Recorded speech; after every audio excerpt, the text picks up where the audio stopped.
Parents, the following program is intended for people over the age of 13. If your kids are younger than that, please use the YouTube Kids app.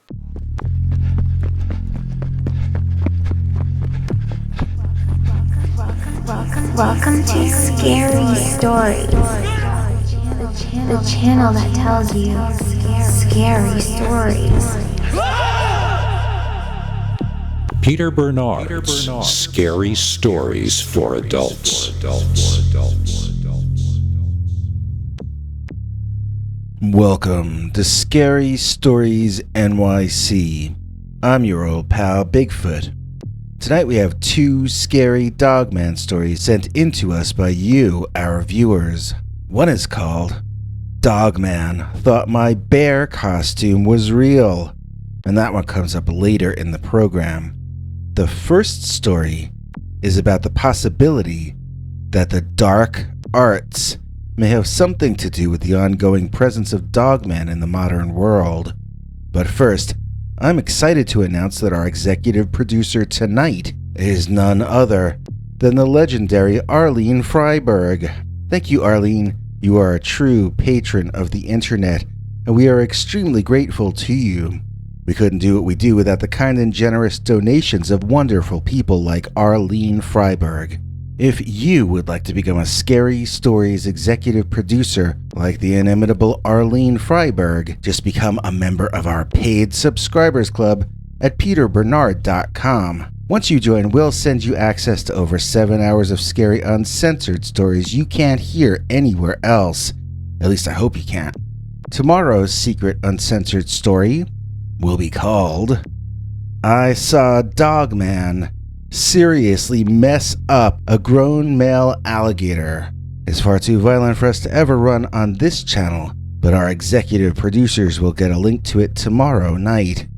As we're making this episode, it's late April 18th, or 418. The number 418 is also somehow the magic word abracadabra. I don't fully understand how that works, but it turns out it's pretty ancient stuff. At least that's what the magician friend of this guy told him. He sent us a story that took place 1 year ago tonight in the woods, and he calls it The Abracadabra Dogman.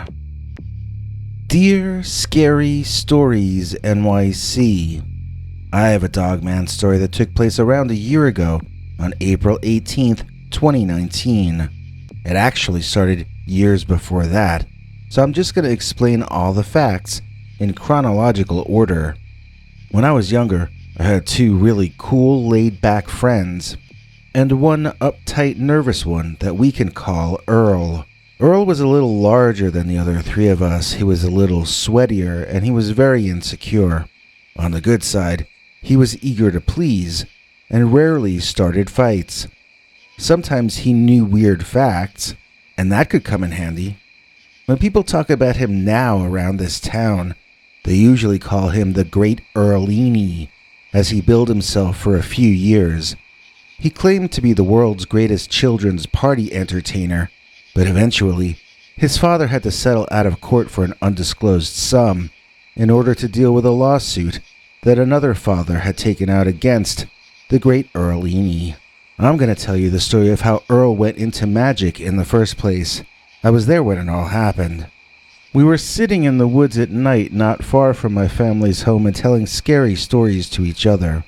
Earl was getting too scared, and one of my friends started telling him that I had magic powers that came from the devil or something like that. Earl was gullible, and he really believed him. The other two started egging me on to show Earl one of my magic superpowers from Satan, and I asked them which one they wanted to see of my so many powers. They told me they wanted to see me manifest a demon or animal from hell. Earl got so scared, he begged the three of us to stop. He said that even if we were just joking, it was still too scary for him. He was crying, tears running down his face, begging me not to manifest a demon. I announced all dramatically that I was going to manifest a werewolf, And as I was in the middle of saying the word werewolf, there was this loud, high-pitched sound very much like a wolf's howl. I fell over into a bush, and that was not fun. When I was able to right myself and look toward the loud noise, which was still continuing and beginning to sound familiar, I saw that it was one of the neighbor's dogs. He had become spooked when I was shouting about werewolves. Those woods are very close to his family's property. My friends and I were so relieved to see that it was that dog. We laughed and laughed. Not Earl, though. He had run away when the dog had come over and barked at us. Earl was nowhere to be seen. That made it all even funnier to me and my buddies at that point.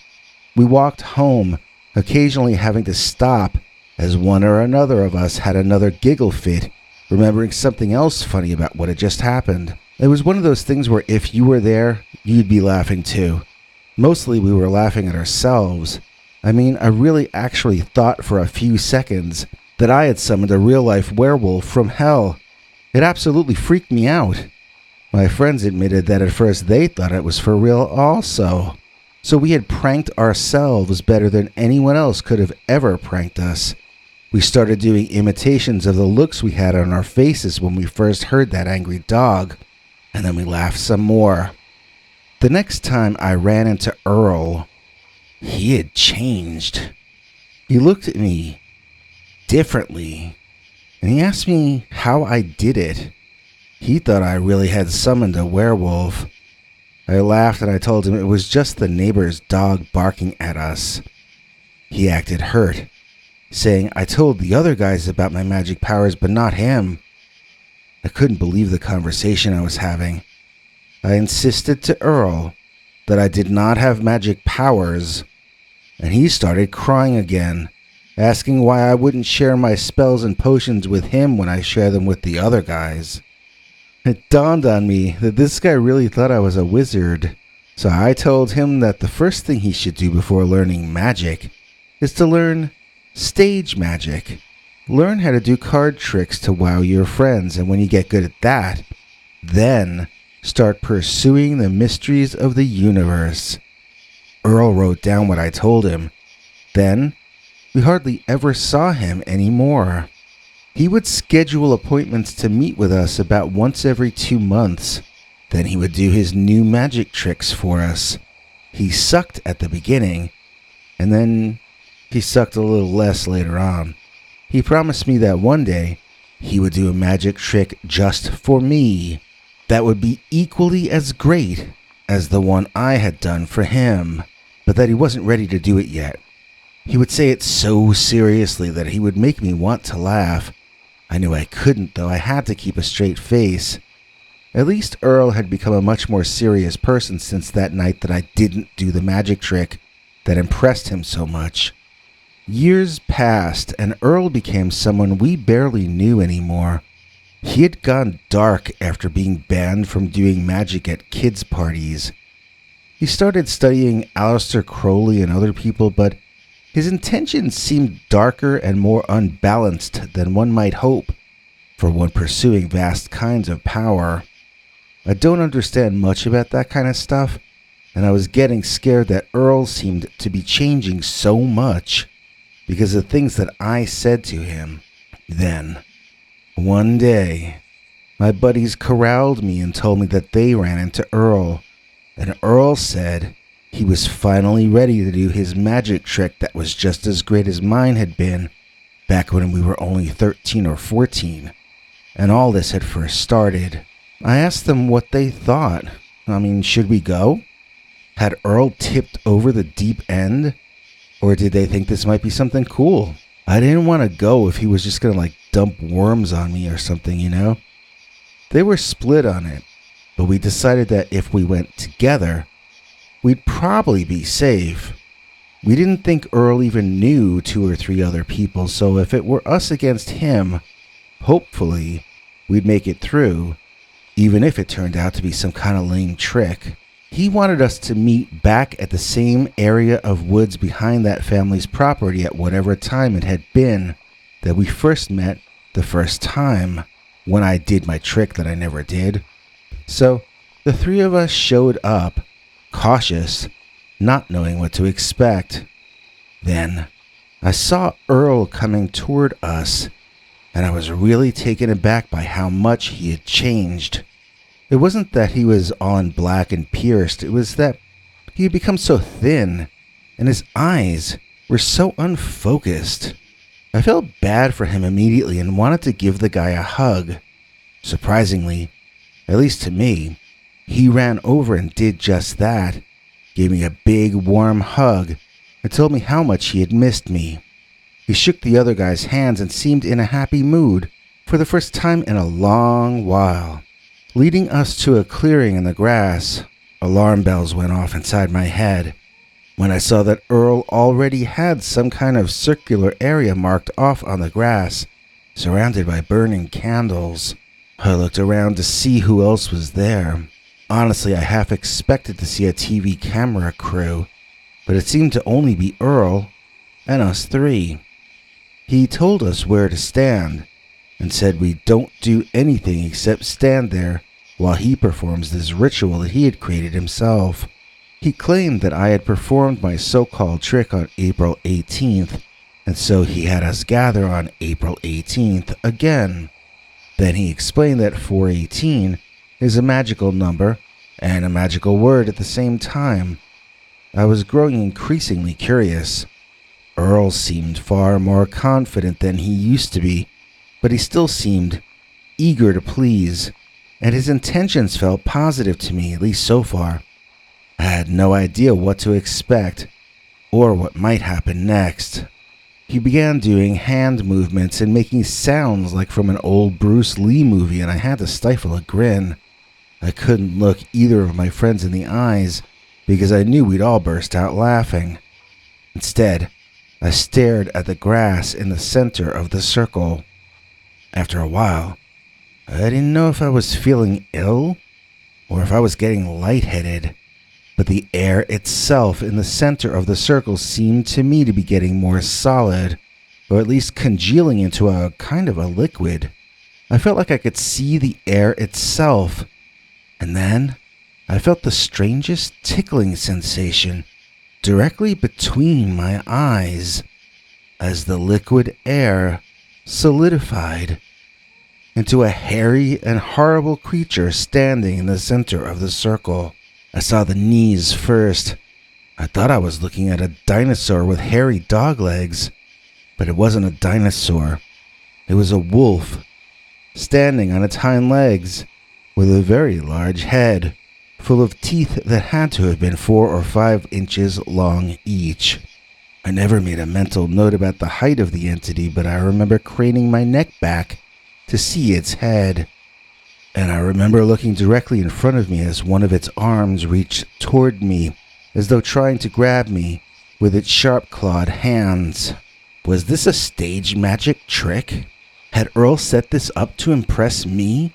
Was this some man in a costume? If so, Earl had really come up in the world. Everything about this large, upright, walking were-dog or wolf man seemed quite real and quite hellish. I was scared out of my mind, even though I knew it had to be some kind of a trick. It seemed dangerous even if it were a trick, and I wanted it to stop. I turned to Earl, and I was trying to think of the words that I could say to get him to bring this to a halt, when I saw that Earl was not there. Looking around, I saw his skinny butt running away, and I heard him screaming like a baby and crying as he ran.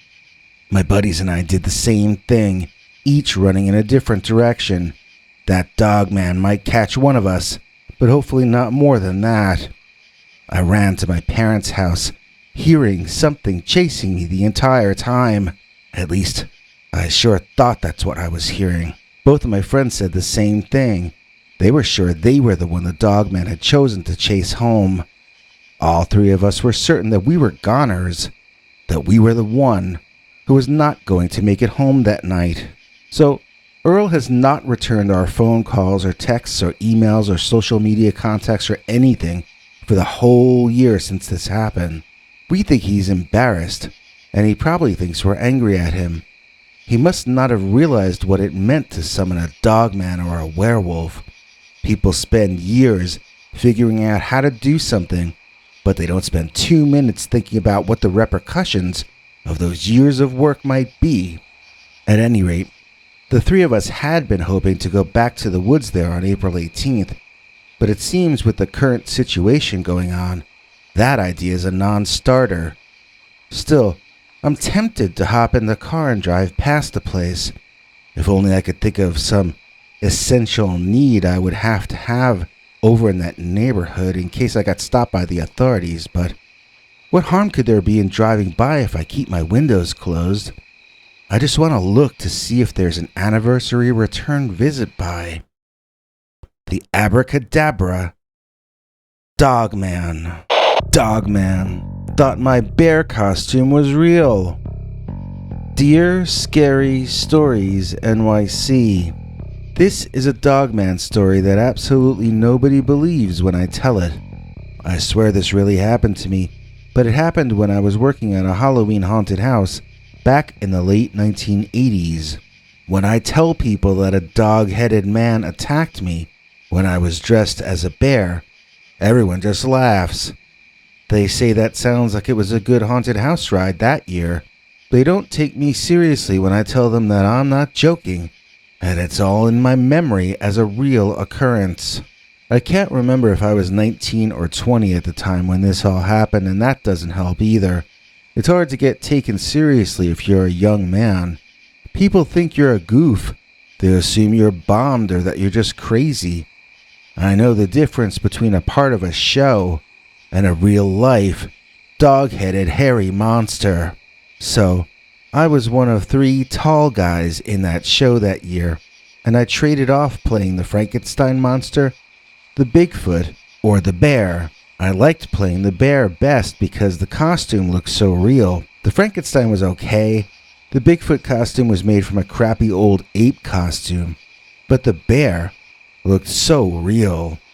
Most of the time they would set me up on a stand like I was a stuffed bear. You know, like in the old Addams Family TV series, they had a stuffed bear, and that was me. I would hold as still as I could, and then when people walked by, I would make a loud bear roar and chase them. After that, it was sort of improvised. Usually I just go set up for the next batch of people, but sometimes I would chase someone longer, just for fun. If they ran away that it would be funny for me to chase them, then I would do it, that sort of thing. So, one night, this young woman got extra scared, and she kept jumping up and down. It was the funniest thing I'd ever seen. She would run, turn around, see me still chasing her in my bear costume. She'd jump up and down and then run some more. It was funny at first, but then she did something that I don't think anyone would have ever expected. She jumped right out one of the ground floor windows and started running toward the woods. I jumped out too, still wearing my bear costume, shouting at her to come back. I guess it wasn't the right approach. A bear running after her, screaming at her, it was failing to calm her down. I saw her run straight into the forest, and I felt like I was watching not only her life end, but my own as well. Once you go in those trees after dark, you're lucky if you ever get out. I had to find her fast and grab her before the entire state had to be called out to search for her. I ran into the woods and realized it was dark in there. I started reaching to remove my bear mask, but as I did so, I heard the growling of a very large, very angry canine. Pushing my mask back on as quickly as I could, I found trouble getting the eye holes situated correctly over my eyes. Sweat was pouring out of every orifice on the surface of my body as I began to panic and shake all over. There was a furious sounding, carnivorous sounding, feral sounding, monstrous sounding predator approaching me from the front, and I was putting a bear costume head on before viewing it. That was how my evening had turned. There was a second or two in which the perfect placement of the mask occurred, and I was able to peep out those peepholes, and I was able to see the creature. in front of me.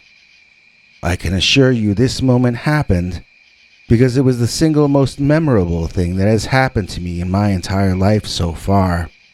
Have you ever seen one of the original Planet of the Apes movies? I mean the ones from the 1960s. Or the TV show from the 1970s, that would do as well. The way they did the facial skin of the gorillas in that series of films and TV shows, that was the color and texture of the skin of what I found myself looking at.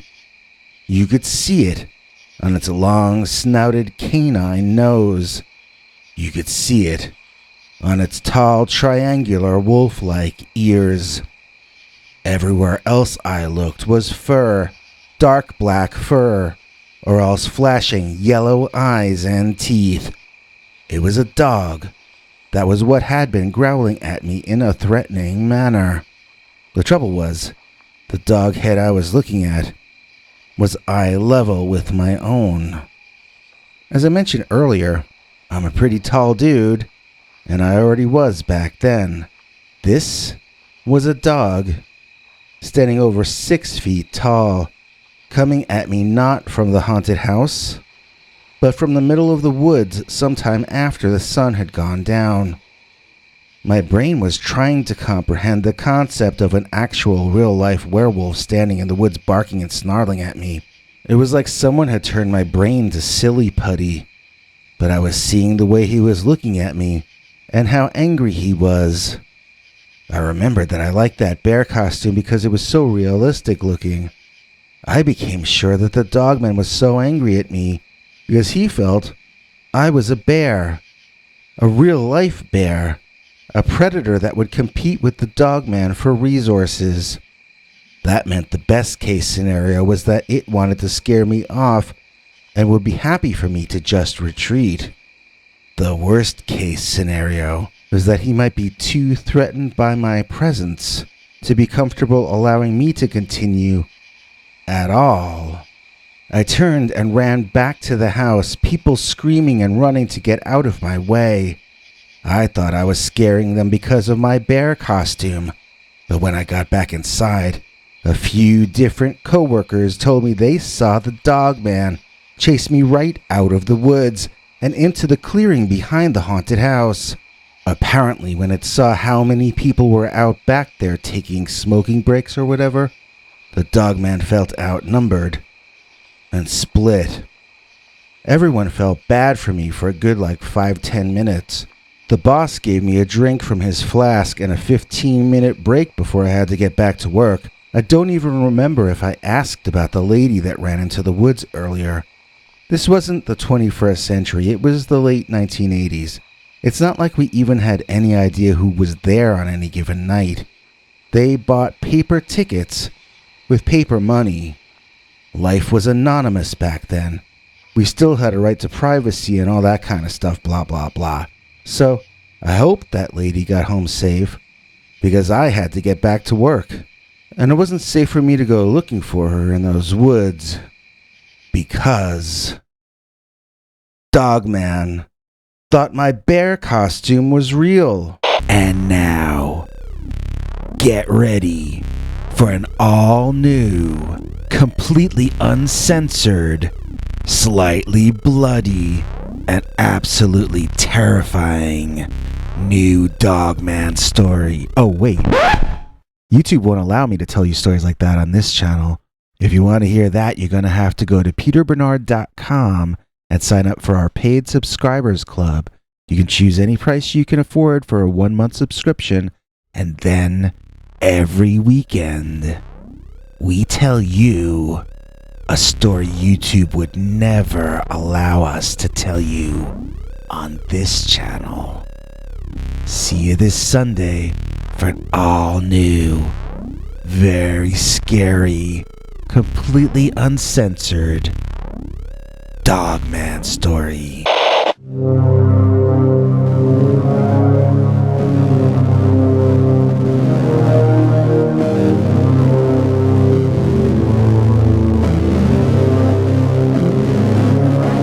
Come back for more scary stories.